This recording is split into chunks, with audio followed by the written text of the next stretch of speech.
Okay, so we are still working in lesson 10-2, but we're going to go ahead and move to day 2 notes, okay? And what we're going to be doing is we're going to be doing something called rationalizing the denominator. Basically, it's a really fancy way of saying remove the square root from the denominator.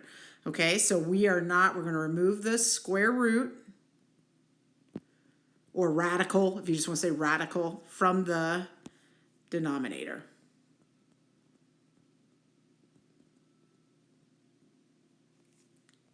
Okay. All right. So kind of keeping in mind here, if we go back, remember we talked about how this is not simplified. This is not simplified. You cannot have a square root on the bottom of a fraction.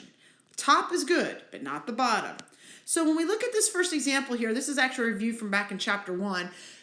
When you've got one big square root, just keep in mind that it's the same thing as two little square roots.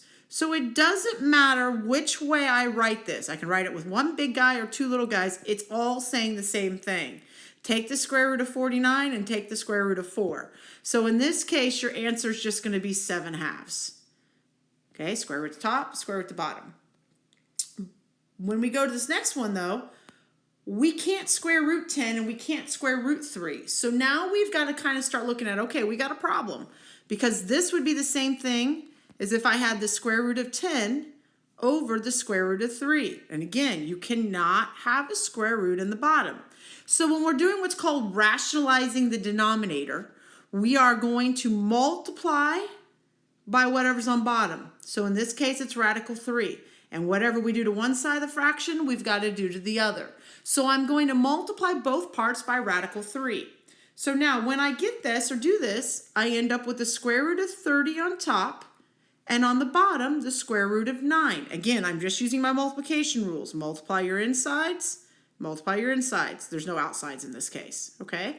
Now, in this case, I am fine with if you go ahead and say the 3's pair up and move out. So if you don't want to put the square root of 9 and you just want to go ahead and call it 3 right away, that's okay. Now on top, though, we still have the square root of 30.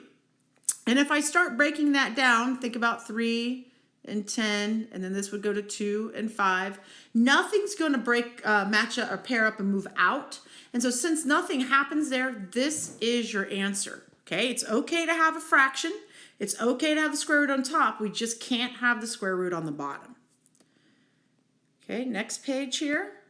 Okay, so looking at this guy. Now, I do recommend, when you're able, if you can go ahead and reduce your fraction, I recommend going ahead and reducing it right away. It's okay, though, if you don't and you forget, because you can always reduce at the end. So I'll kind of clean this up a little bit by reducing and calling it the square root of 1 over the square root of 3. So basically, I'm just reducing the fraction of 2/6, and getting 1/3. That's all that's happening there. Now, in this case, on the top, I know the square root of 1 is just 1. Okay, now I still have a square root on the bottom, though, and that's a problem. So we need to go ahead and get rid of that square root on the bottom by multiplying by radical of 3 on top and bottom. And so when I do that, I just have the square root of 3. I don't care if you put the 1 out in front or not. And then on the bottom here, I have the square root of 9, or you can go ahead and pair them up and move them out and go straight to radical 3 over 3. And that's going to be your final answer. Okay. All right, so on this one, I can't reduce. Take note that this is an outside number and this is an inside number, so we can't reduce or do anything to it. So I do have a square root on the bottom, so I'm going to go ahead and multiply by the square root of 5 on top and bottom. So I got 4√5 on top. Again, make sure outside stays outside, inside stays inside. And then on this guy, like I said, we can either call it the square root of 25, or you can go ahead and pair them up and move them out and go ahead and call that a 5 on bottom.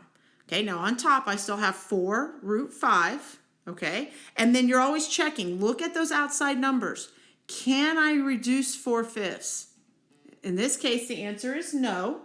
All right, so this is going to be your final answer. Okay, moving on to the next problem here. Okay. All right, so now we're going to kind of throw variables in the mix here. Again, you still have a square root on the bottom, so let's go ahead and multiply by square root of 8 on top and bottom. All right, so on the top here, I've got the square root of 8 t. Now on the bottom here, I'm going to put square root of 64, or we can just pair them up, move them out. So I'm actually just going to put the 8 there. Okay, now we do still have to go ahead and break down this numerator. So I'm going to go ahead and break down 8. It's going to go to 2 and 4, and then 4 will go to 2 and 2. So the 2's pair up and move out. So I've got a 2 on the outside. Now I still have this 2 right here left on the inside. That guy hasn't been paired up, so he's going to be stuck on the inside, and the t is going to be stuck on the inside. All right, so now I'm looking, can I reduce my outside numbers? The answer is yes. So then I go ahead and take 2 out of both. So when I divide by 2 there, I get a 1. When I divide by 2 here, I get a 4. So my answer will be square root of 2t, and on the bottom I have a 4. Now if you want to put this 1 out front right here, right there, that's fine. You can do that. Actually, it is important to note that we could put a 1 there, and that would be the same thing as if we said 1/4. Let me make that smaller here. 1/4 root 2t.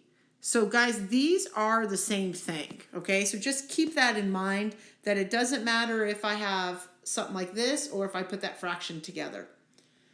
All right, next problem here. Okay, so like I said, if you can reduce, I would go ahead and reduce first.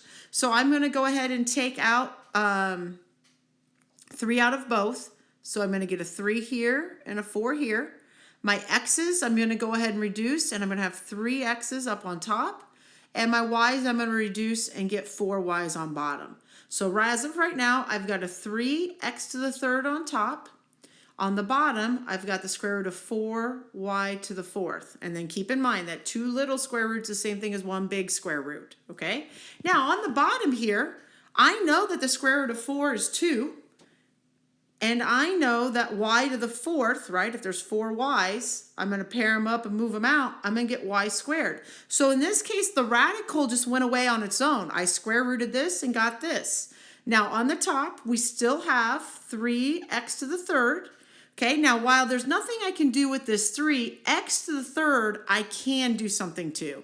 So if I think about my 3 x's, right, I have 1 pair that's going to move to the outside.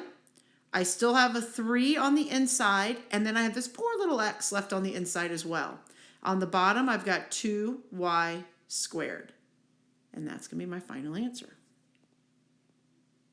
All right, last problem we're going to look at. Again, clean it up if you can.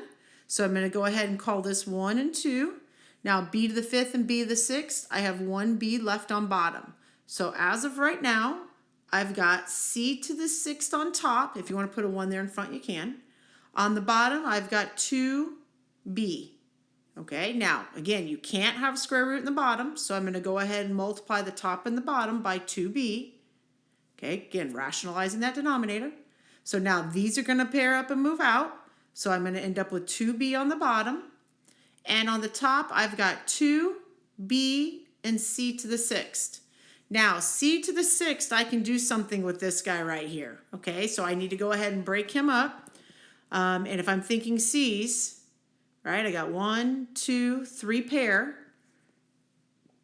So I'm going to have c to the 3rd outside. The 2b is going to stay on the inside. And the 2b on the bottom is going to stay there. Now, when I look at this right here, I cannot do anything to these guys, okay? c to the 3rd and 2b can't go anywhere. And again, you can only reduce outside with other outside. So don't try to do something here. This is an inside, this is an outside. Don't do anything there. And this is going to be your final answer. All right, and that concludes this note set.